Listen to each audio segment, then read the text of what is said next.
Good evening, everyone. We are now in First Kings chapter 21. First Kings chapter 21 begins immediately after First Kings chapter 20.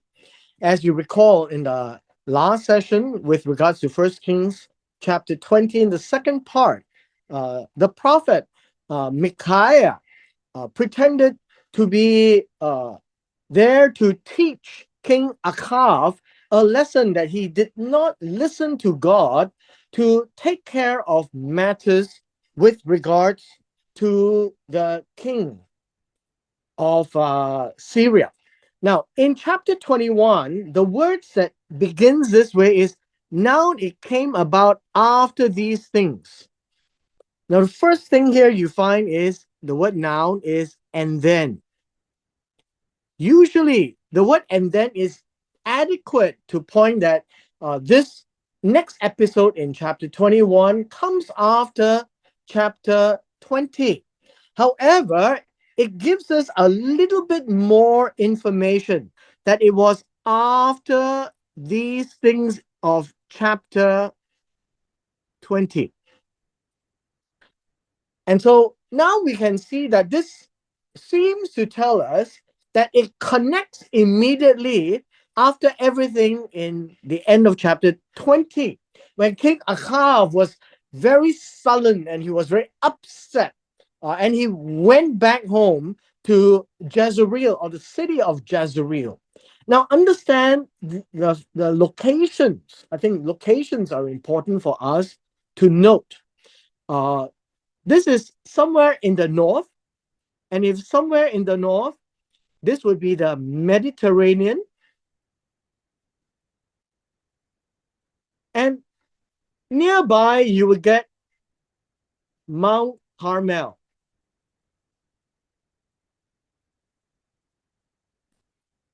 What you have here on the plains, I think that plains, we call it the plains, is a very flat plain. And towards the end here, we have a town called Jezreel.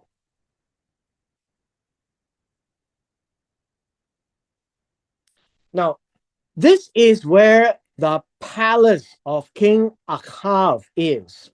This is north in the, I guess you can call it the western side of the Galilee. So we continue. It says here, after that, we have this gentleman, Navot. This is how it's pronounced, it's Navot. And it's called the uh, Yitzraeli. Yitzraeli sounds like Israeli. The word J, the letter J, does not appear in the Hebrew language. And so it is more of a Itzraeli. Sounds like Israeli. But this is from the area of the Jezreel. So he had a vineyard, and it was in Jezreel, next to the palace of Achav, the king of Samaria. Please understand, when it says the king of Samaria, it's not a king of a town, but king of Samaria, which is the capital of the northern kingdom. And so that would be the kingdom of Israel. In verse 2, it says, and given this background that there was this vineyard, so you think of it this way, there is a palace. So we'll just draw a palace here. And then next to the palace is a vineyard.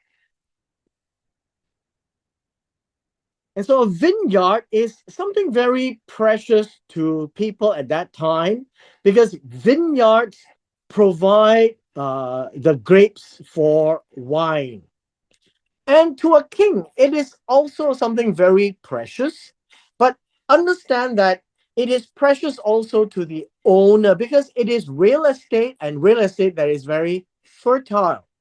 So now we're told. And then Achav spoke to Naboth, and this is what he says. He says, give to me your vineyard. Now understand these statements here. Give to me.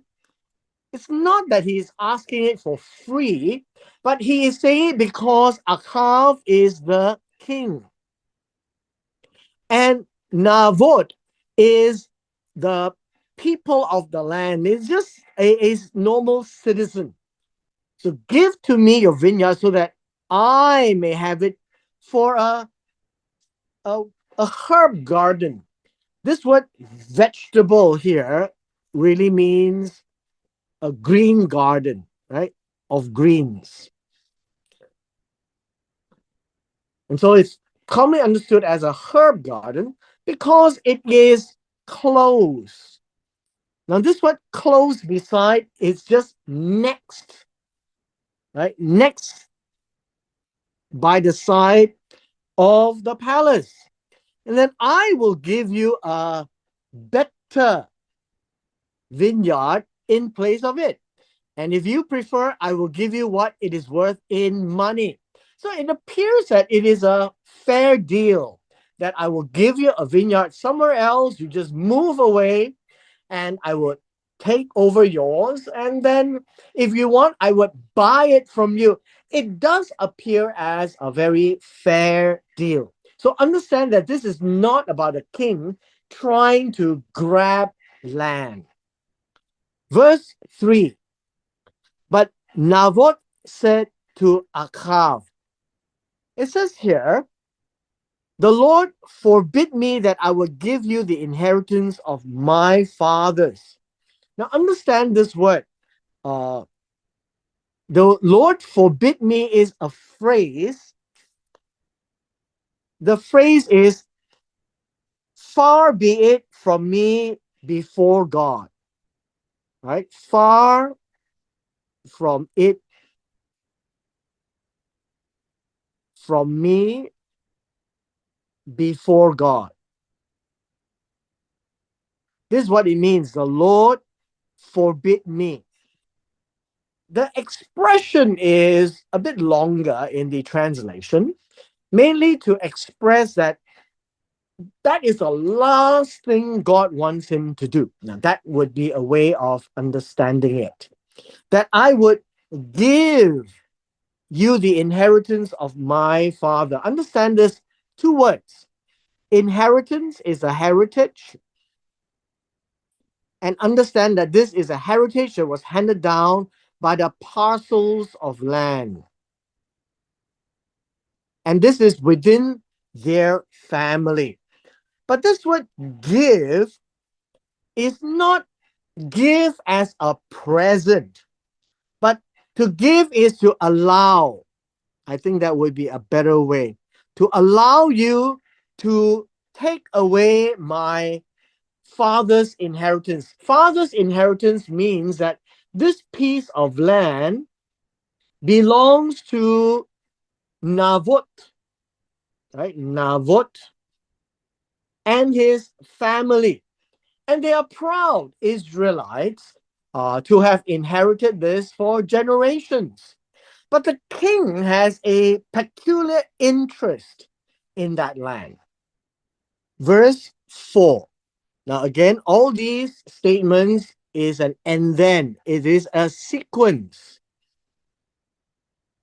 After getting rejected by Naboth, Achav entered his palace, that is his house. Understand that this word house means his palace, right? This would be the palace. We call it a palace because it is where the king lives. So the king's house is a palace. He entered his palace, and it says here, sullen and raging. The idea of sullen here means he was implacable and he was absolutely angry. So This is a matter of being angry because if you think about it, as a king of Israel, somebody said no to your face. And kings, as kings go, and particularly in this case, he is not used to be told no to his demands. But there's nothing he can do about it because it does not belong to him. And he doesn't want to be seen as a land grabber. But King Achav really, really wanted that land. He was angry because the answer that Naboth the Jezreelite had given him was a no. The answer was a no. And no is not the answer that he was looking for. He says that I will not give you the inheritance. I will not allow you to swap out the inheritance, the heritage of my fathers. Now, as a result of that, this word here is and then. After he came in angry and sullen, he then laid down on his bed and turned his face away. Now, this word here is and then. He turned his face away, but the next word is not and then. This word is just a mere conjunction and ate no food. He did not eat bread. This word food is bread, which is a typical uh, diet for people in those days. In verse 5, the wife comes to see him. The word but is and then. And then the wife is Itze, Itzevel Eli. Itzevel,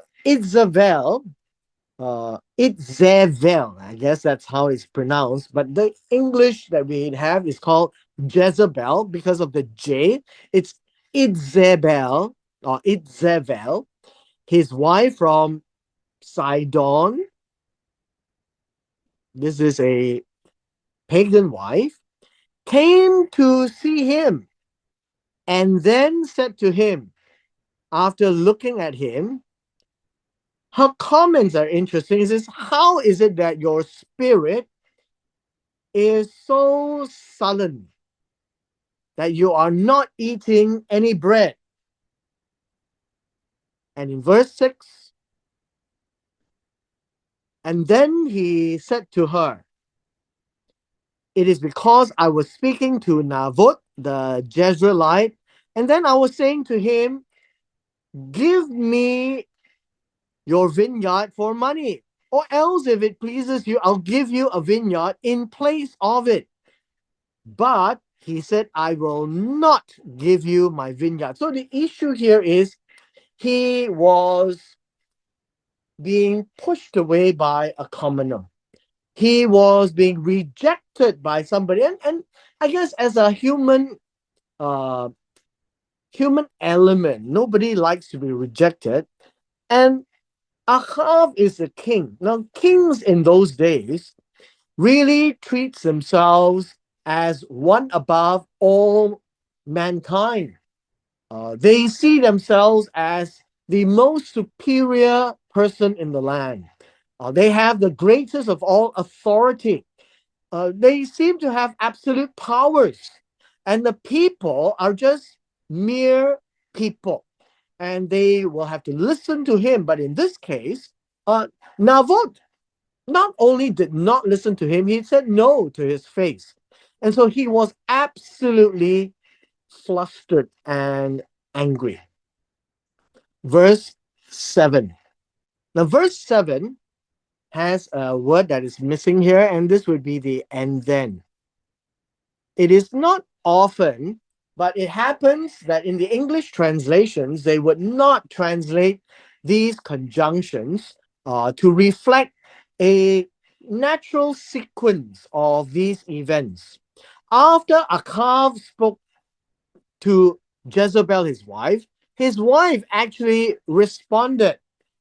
And she said this, do you now reign over Israel? The idea here, reign over, uh, actually carries a bit more power. Do you now, are you now exercising sovereignty? Now, what does that mean?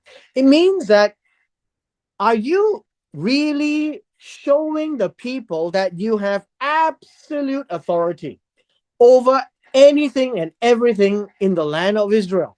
You are the king, after all. And so the wife is actually instigating Ahav to use his power to overturn Naboth's rejection.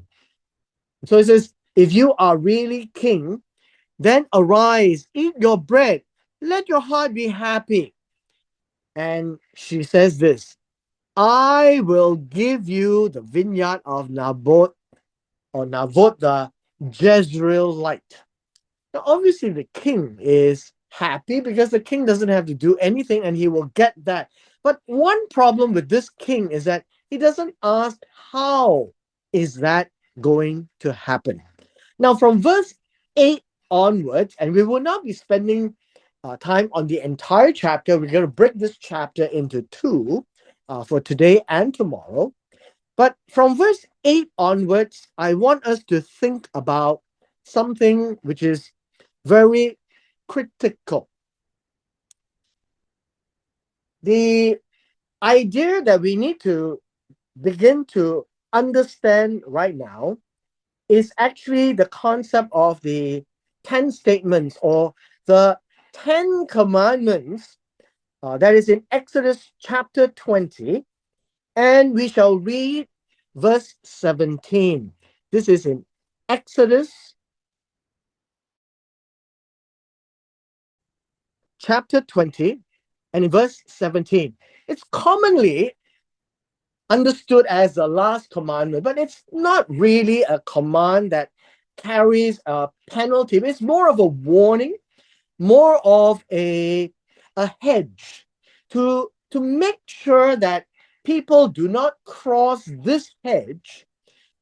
Otherwise, it will lead to a series of possibilities like murder in verse 13, committing adultery in verse 14, stealing in verse 15, bearing false witness in verse 16.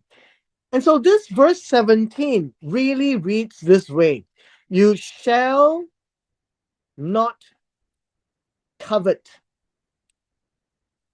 This word covet is a very powerful word. This word covet is actually speaking about a certain desire,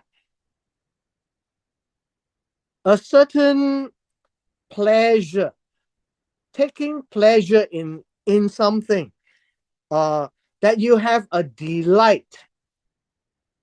Now, please do not misunderstand. All these words in the Hebrew language have both a positive and a negative element. Coveting, having a desire of doing better, taking pleasure in excelling, in getting a better achievement, scoring CGPA 4.0. These are all very good desires. But on the negative side, these desires can lead a person to want it so much that they are prepared to kill for it. And this would be the negative way. People will be prepared to kill for it. People will be prepared to steal it. And people will be prepared to give false witness just to get it. So the positive is a good thing. The negative is what Exodus chapter 20 and in verse 17 is trying to tell us. All these negative elements of coveting of having a desire such that you want it so much that you're not prepared to earn it, work for it, and get it in a proper legal and a right way. And so from verse 8 of First Kings chapter 21 all the way down would be a demonstration of this 10th statement. You shall not covet your neighbor's goods, right? Your neighbor's house, your neighbor's wife, your neighbor's male servant, female servant, his ox, his donkey, or anything that is your neighbor's.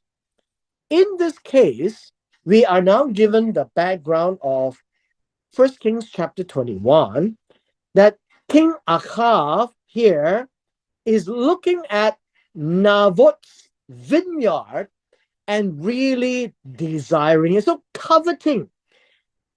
The warning of do not covet is not criminal, but the overriding desire to covet will lead a person's action towards criminality of killing, stealing, and giving false witness. And so understand why God gave these commands so that a person will understand that you cross that line, you are liable to do everything that God tells you not to. And so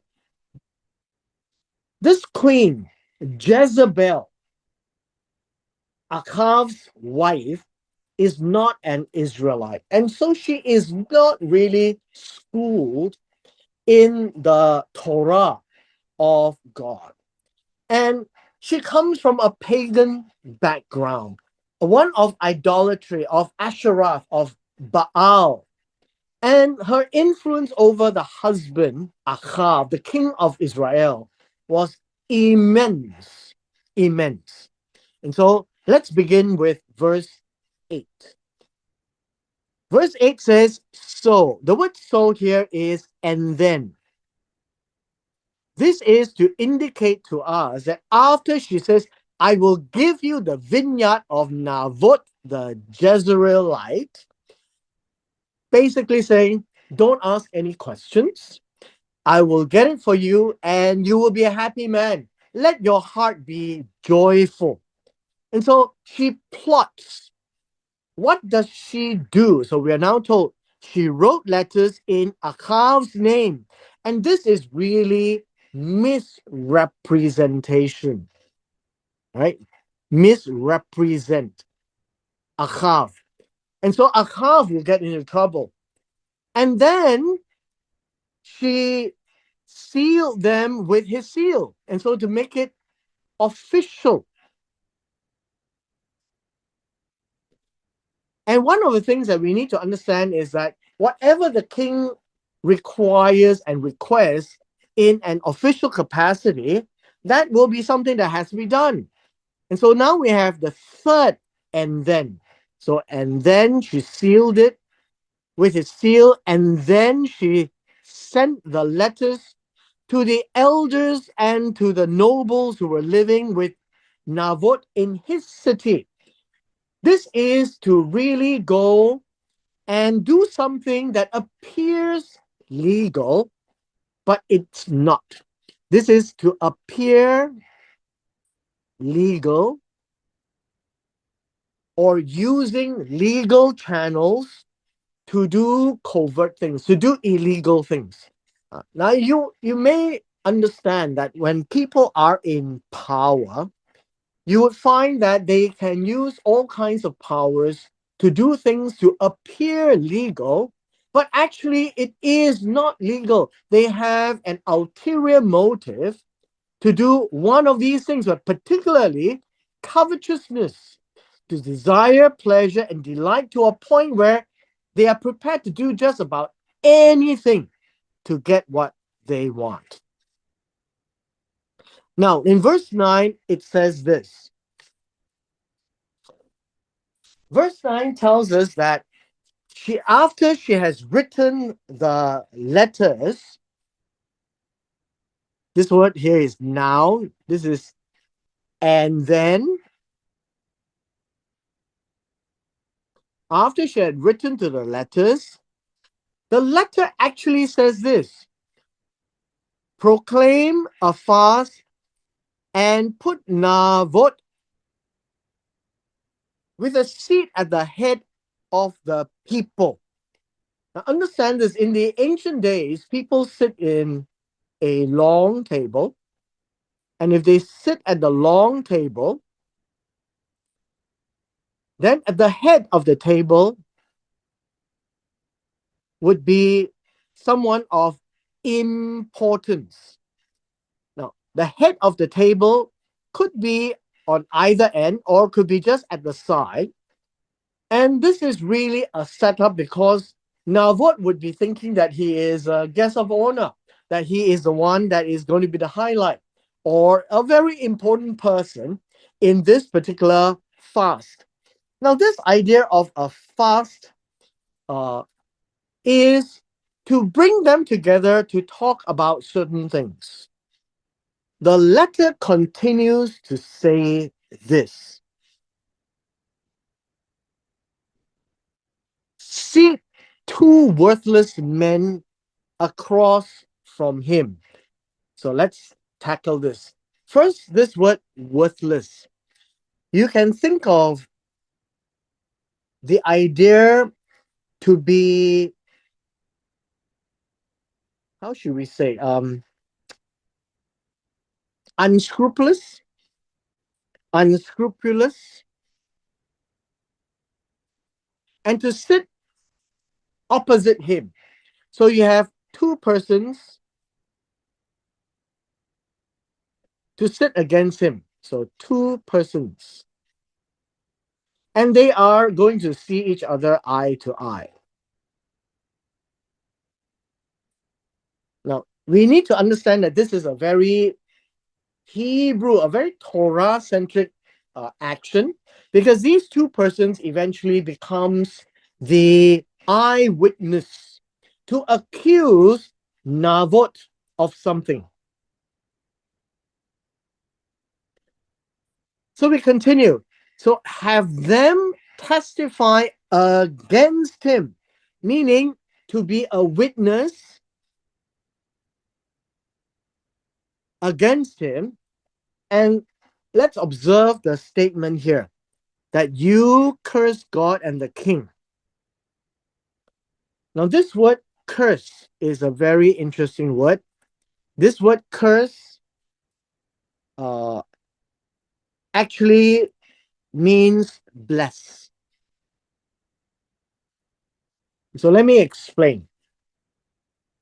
Just like this word covered here, there is a positive meaning and then there's a negative meaning. The word bless used in the Bible has exactly the same. In a positive way, it is to say good things. In a negative way, it is to say bad things. And so this word bless in a bad way is curse. That is how we get this particular word curse. That Navot has actually said something that is terrible against God and against the king. Now, these are two of the greatest people in the land of Israel. God here is Elohim.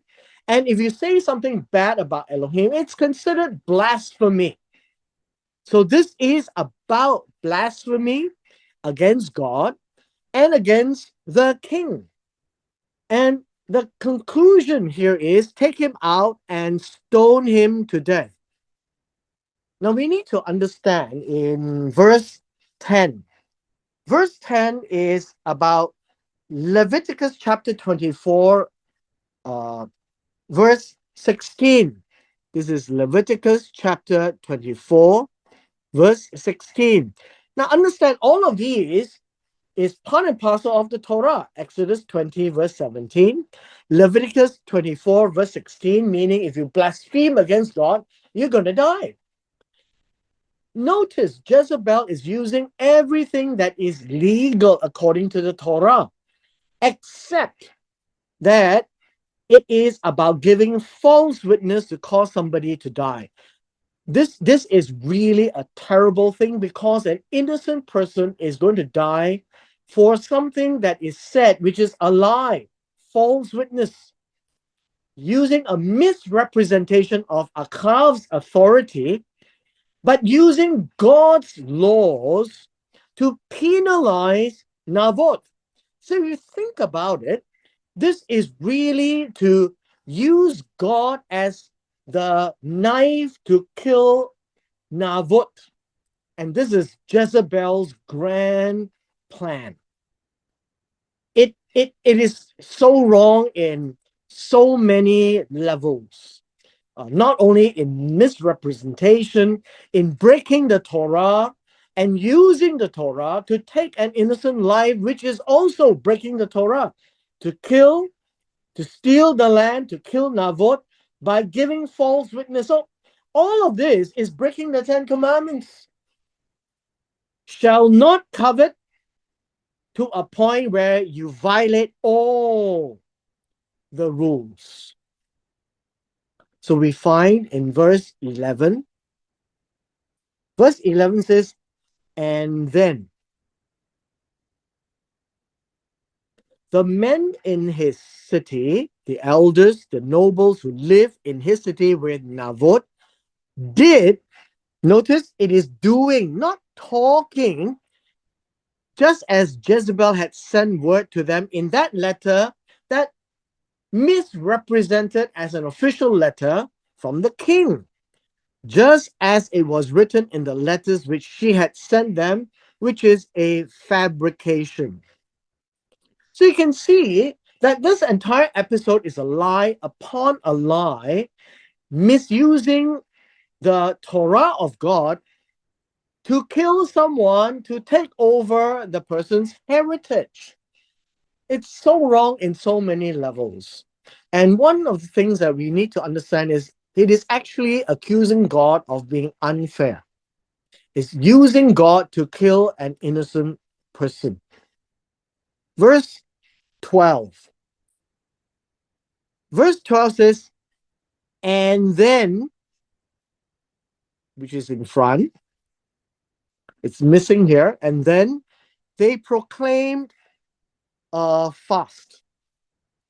Now, this idea of a fast is an event. And then they seated Naboth at the head of the people. Verse 13. This word then is, and then the two worthless men who are unscrupulous. The idea here is these are people who really don't care about the law. They are the ones who would testify. But in this case, it would be one of the tribes. They are prepared to be sold. They are people of no value. That is what it means, right? People of no value came in and then sat opposite him or in front of him, right here, two persons. And then the unscrupulous man gave a false witness against him, against Naboth, before the people. And so the people are merely standing around, right? And the people are listening to all these conversations. And they will also bear witness. They are hearing this, and there are two witnesses. In the testimony of two or three witnesses, they are able then to ascertain the truth of the matter and then to pass judgment. And that is what Jezebel was actually trying to do. And so they said this: Naboth cursed God and the king. Now remember, this word curse means blessed. This is the word for blessed, but it is blessing in the bad sense, in the evil sense. And so the translator used the word curse, and so it's okay. Because this word bless has a positive and a negative meaning. Just as in Job's wife, he told Job, why don't you bless God and die? And that word bless is exactly the same word here, used in a negative way. So to say bad things about God, and then you should go and die. That's what Job's wife said. And so here, Jezebel is telling the two unscrupulous men to accuse Naboth, to say that he blessed God in a bad way, in an evil way, as well as a king. And so the punishment here in front of two persons who are eyewitness, but they are false witness, led to the death of an innocent man.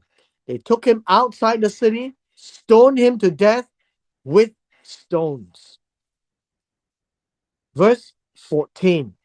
And then they sent word to Jezebel saying, Naboth has been stoned and then is dead. This is the way that is expressed. When you're stoned, you're not dead yet, but when you're stoned to death, one of those stones is bound to kill you. And now he is dead. Verse 15. Verse 15 says, and then when Jezebel heard by sending word. So notice all these are together. They send word and it is informed to Jezebel. She heard it that Naboth had been stoned and then he died. Jezebel said to Achav, now you can stand up and then you can take possession. Now this word take possession literally means to inherit. This word take possession, you can now inherit because the person who is holding it as a title is now dead, of the vineyard of Naboth the Jezreelite, which he refused to give you for money. He is not alive. He is dead. And this is the way the Hebrew writes. So you can see that this is an A and this is a B. He is not alive. He is dead. Both really say the same thing, but it's saying twice. So the emphasis is Naboth dead, which in the mind of Jezebel is that everything is settled. That is what it means to Jezebel. We are going to look at one more verse and then we will end for today. Verse 16. Verse 16 begins with, and then. And then after Achav heard that Naboth was dead, and this would have come from Jezebel, that Naboth was dead, he got up to go down to the vineyard of Naboth the Jezreelite, and then what he did was he took possession of it. And so this case is the king has decided to take inheritance, to inherit, to take ownership. Why? Because the previous owner, Naboth, had said no to the king. And well, one of the ways that the king can do is to take it by force, which at the end of the day would really reflect bad on Achav. 1 Kings chapter 21 tells us that Jezebel went to solve the problem by using God's words, misrepresenting Achav, and misusing God's name and the Torah, and to kill an innocent person, Naboth, so that Achav doesn't have to do any of this dirty work. And he can now take over, well, if you like it, by force. Obviously, Naboth will have his children or family to inherit, but nobody is there now to fight King Achav. And so Achav is said to have complied and lent himself to the entire plot. And the plot is an evil plot. Now we will end here for today so that we can wrap this up tomorrow with the rest of 1 Kings chapter 21 to see how this evil plot of Jezebel would turn out.